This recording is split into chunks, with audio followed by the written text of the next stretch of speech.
မင်းဝင်ပေါက်တွေ့ပြီလို့ပြောခဲ့တာမဟုတ်လားဧကရစ်ကစကားပြတ်မပြောဘူးဝမ်ယံပေါမောက်ခစုကခေါင်းရမ်းနေတာပဲချီဝမ်တင်ချိုင်းကတော်တော်ကြီးတာနော်အကယ်၍သာကျွန်တော်တို့ရှိတကားကနေဝင်မယ်ဆိုရင်တော့အမြင့်ပေတော်များများရှိတဲ့ကြောက်တကားကြီးကိုတွေ့ရမှာကိုစိုးရိမ်မိတယ်ဗျာရေတွေနဲ့လည်းပြည့်နေတာကိုကျွန်တော်တို့ရမ်းမုံနဲ့ဖောက်ခွဲမှပဲရတော့မယ်ဒါပေမဲ့လင်းမိုရှောင်ကဲကကြောက်တကားရဲ့နောက်ပေါက်ကနေကျွန်တော်တို့ကိုခေါ်သွားတာကြောက်တကားအမကြီးကိုတက်တက်ပတ်ပြီးသွားတာဧကရစ်ကတကားဘေးတွေမျိုးချနေရတယ်ဒါပေမဲ့ကျွန်တော်တော်တယ်ဆိုတာကိုတော့ဝန်မခံချင်သေးဘူးသူကနည်းနည်းပါးပါးတော့ပါနှက်တာပေါ့ဒါပေမဲ့တင်ချိုင်းနဲ့ရောက်ပြီဆိုတာနဲ့ကျွန်တော်တို့ရှေးဟောင်းသုတေသနပညာရှင်တွေရဲ့အလှည့်ရောက်ပြီပေါ့ကြည်စံဟန်မင်းဆက်နေရန်ပကြီးကားတွေနဲ့ပြည့်နေတာပဲဒါကတော့ဒဏ္ဍာရီလားချီဝမ်တင်ချိုင်းရဲ့မြေပုံပဲလားမသိဘူးနော်ဒါများခေဘရင်ကြီးရဲ့ဒဏ္ဍာရီလားပကြီးကားများဖြစ်နေမလားပဲဆရာကြီးစုကတော့စိတ်လှုပ်ရှားနေတယ်ဗျာသမိုင်းမှတ်တမ်းတွေရဆိုရင်ဟာဘရင်ကြီးဟာအစောပိုင်းနှစ်တွေတုန်းကဂေါစုတွေနဲ့တိုက်ပွဲဝင်ခဲ့တာပေါ့သူကိုယ်တိုင်မြင်းစည်းတပ်ကိုဥဆောင်ပြီးအသက်ရှင်တန်ခြင်းရဲ့အံ့ဩစရာတွေကိုဖန်တီးခဲ့တာလည်းရှိတယ်ဒီနိုင်ငံစေးရေးပကြီးတွေကတော့ရဲ့ဘရင်ကြီးရဲ့ဘဝဆက်ကြောင်းကိုဖော်ပြနေတာပဲလူတွေကတော့ဆရာကြီးစုရဲ့ရှင်းပြချက်တွေကိုနားထောင်ရင်နှစ်ပေါင်းများစွာကြာမြင့်နေပြီဖြစ်တဲ့ဒီနိုင်ငံစေးရေးပကြီးတွေကိုသဘောကျပြီးကြည့်ရှုနေကြတာပေါ့တောထဲမှာသာဒီလိုမျိုးခံစားလို့ရရင်တိတ်ကောင်းမှာပဲ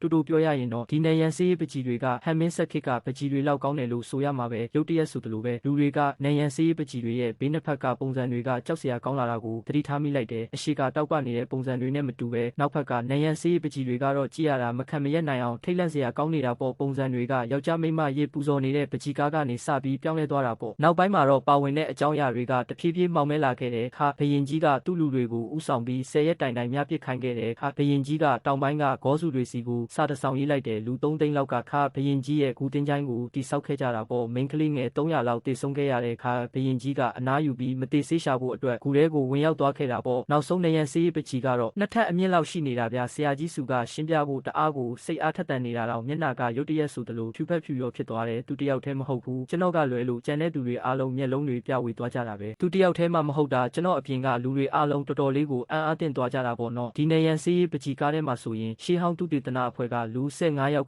ကျိုးတွေနဲ့ချီဝမ်ကူတဲကိုဆင်းသွားကြတယ်ဥမင်တဲကပကြီးကားတွေကိုလည်းခန်းစားကြည့်ရှုကြတယ်ပြီးတော့ဥမင်ရဲ့အဆုံးထိရှောက်လန်းသွားတာကိုတွေ့ရတယ်ဗျာခေါင်းတလားကိုဖွင့်လိုက်တဲ့အခါမှာသွေးတွေနဲ့ရဲနေတဲ့ရုပ်အလောင်းတစ်ခုကနေခုန်ထွက်လာပြီးလူတိုင်းကိုတိုက်ခိုက်တော့တာပဲအဲ့ဒီတော့အထုတပ်ဖွဲ့ကဗိုလ်ကြီးကူလေးကအရင်ဆုံးတုံ့ပြန်လာတဲအားလုံးတတိလို့လဲသူကပြောလိုက်တယ်ပေါ့နော်အထုတပ်ဖွဲ့ဝင်6ယောက်ကရှေးဟောင်းသုတေသနအဖွဲ့ကိုဝိုင်းရံဖို့ကာကွယ်ရေးပုံစံနဲ့ချက်ချင်းပဲနေရာယူလိုက်ကြတာပေါ့ဒါဘလို့လုပ်ဖြစ်နိုင်မှလဲဆိုပြီးအံ့ဩသွားကြတာပေါ့နှစ်ပေါင်း2000ကျော်ကချီဝမ်ကူကငါတို့ရောက်လာမယ့်အကြောင်းကိုကြိုတင်ပြီးတော့ဟောကိန်းထုတ်ထားတယ်ဆိုတာမယုံနိုင်စရာပဲနော်သူကတကယ်ပဲနတ်ဖျားဖြစ်သွားခဲ့တာလားလို့လူတိုင်းတွေးမိသွားကြတာပေါ့ဒီလိုထူးဆန်းပြီးမဖြစ်နိုင်တဲ့အကြံစီကြောင့်အဖွဲ့သားအားလုံးတော်တော်လေးကိုတုံ့လောက်သွားကြတာပေါ့ဗျာဒီလိုအခြေအနေမျိုးမှာတော့ကျွန်တော်ကိုအံ့အားသင့်စေတာကတော့စူးချင်းရွက်ရဲ့ဈေးကြီးတဲ့ဖုန်းလေးကဘာအယောင်မှမပြောင်းလဲပဲပုံမှန်အတိုင်းပဲရှိနေတာပဲဗျာအဲ့ဒါကြောင့်တိုက်ရိုက်ထုတ်လွှင့်မှုအခန်းထဲကပရိသတ်အားလုံးကနေရန်စေးပချီတဲ့ကအကြောင်းအရာတွေကိုရှင်းရှင်းလင်းလင်းပဲမြင်လိုက်ရတာပေါ့ဟာဗျာဒါတကယ်လားဒါကတကယ်ဖြစ်နေတာလားဆိုပြီးတော့ပေါ့ဒီနေရန်စေးပချီကရှေးဟောင်းသုတေသနအဖွဲ့ရောက်လာတာကိုတကယ်ပဲကြိုတင်ဟောကိန်းထုတ်ထားတာလားဆိုပြီးအံ့အားသင့်နေကြဒါပေါ့ဗျာတော်တော်လေးကိုမယုံနိုင်စရာကောင်းနေတာပဲနော်လူအများကြီးလည်းမဟုတ်ဘူးနည်းနည်းလေးလည်းမဟုတ်ဘူးအတိအကျကိုလူ15ယောက်တည်းပဲရှိနေတာကိုအဝိစားတွေကအစသေးစိတ်မြင်ရတာကိုဗျာကျွန်တော်လက်နဲ့နေရန်စေးပချီကိုပုတ်ကြည့်လိုက်တယ်ဆူရှင်းရွက်ကဖုန်းနဲ့ကောက်ရိုက်လိုက်တာပေါ့ဘလို့လဲတခုခုမှားယွင်းနေတာတွေ့မိသေးလားဒါမှမဟုတ်နေရန်စေးပချီကကျွန်တော်တို့ကိုအမြင်အာရုံချို့ယွင်းအောင်လုပ်တဲ့ရန်ရတခုခုနဲ့ဆက်ဆက်နေတာများလားနေရန်စေးပချီကတော့ဘာမှမမှားဘူးဗျာကျွန်တော်တို့အပေါ်မှာကိုမြင်နေရတာကအပေါက်တေးသေးလေးတွေကနေပုံရိပ်ထင်တဲ့သဘောမျိုးဖြစ်ပုံရတယ်ဆူရှင်းရွက်ကလှည့်ကြည့်လိုက်တော့အားလုံးရဲ့နောက်ဖက်နေရန်မှာရှေးဟောင်းစီမီခွက်တစ်ခုလောင်ကျွမ်းနေတာကိုတွေ့လိုက်ရတယ်အဲ့ဒီမီခွက်ကထွက်တဲ့အနီရောင်နဲ့အဝါရောင်လင်းတွေကငရဲကလာတဲ့တစင်မီလိုပဲစိမ့်ပြရောင်မီးရှံလေးနဲ့ရောနှောနေတာပဲဒါကရူရီရဲ့စီမီခွက်ပဲအလင်းရောင်ကြောင့်လားဒါမှမဟုတ်အဲ့ဒီကနေထွက်တဲ့တငွေကြောင့်လားတော့မပြောတတ်ဘူးဗျာကျွန်တော်တို့မသိစိတ်ကနေလစ်လျူရှုမိသွားတာဖြစ်နိုင်တယ်မိုးရှောင်တဲ့အပေါက်တေးသေးလေးတွေကနေပုံရိပ်ထင်တာဆိုရင်ကျွန်တော်တို့ကနေရန်စေးပကြီးထဲမှာလှည့်ပြန်နေရမှာပေါ့ချီပရင်ကဒီနေရာမှာအပေါက်တေးသေးလေးတွေကနေပုံရိပ်ထင်တဲ့နီလန်းနာစမျိုးကိုတုံးထားတာအဲ့ဒီနေရာမှာရဲ့ပုံရိပ်ကပြန်အသက်ဝင်လာပြီးတော့ကျွန်တော်တို့ရဲ့ပုံမှန်တဏ္ဍန်ကိုနေရန်စေးပကြီးစီပြန်ထင်ဟပ်စေတာပဲပြောရရင်ဒီနေရန်စေးပကြီးတွေရဲ့မြင်ကွင်းကကြိုပြီးဆွဲထားတာပေါ့ကျွန်တော်တို့ဂူထဲကိုတကယ်ဝင်လာတဲ့အခါကျမှအဲ့ဒီရန်နေရာကနေပြန်ထင်ဟပ်ပြတာမျိုးပါဒီလိုနားလည်လို့ရပါတယ်ကြိုတင်ခန့်မှန်းတာမျိုးလုံးဝမရှိဘူးဂူဖောက်သူကဘသူပဲဖြစ်ဖြစ်လူအများကြီးပြတော့ထဲဝင်လာတာနဲ့သူတို့တတိတွေလျှော့ပြီးနေရန်စေးပကြီးတွေကိုသဘောကျကြည့်ရှုနေကြမှာပဲအချိန်ကြာလာတော့ဂူထဲကိုအောက်ဆီဂျင်တွေအများကြီးဝင်လာမယ်မီးလောင်လွယ်တဲ့အခြေအနေဖြစ်လာတာနဲ့မီးလောင်စေမဲ့ရန်နေရာကိုအစပြိုးပေးလိုက်တာပေါ့ဂူဖောက်သူရဲ့ပုံတဏ္ဍက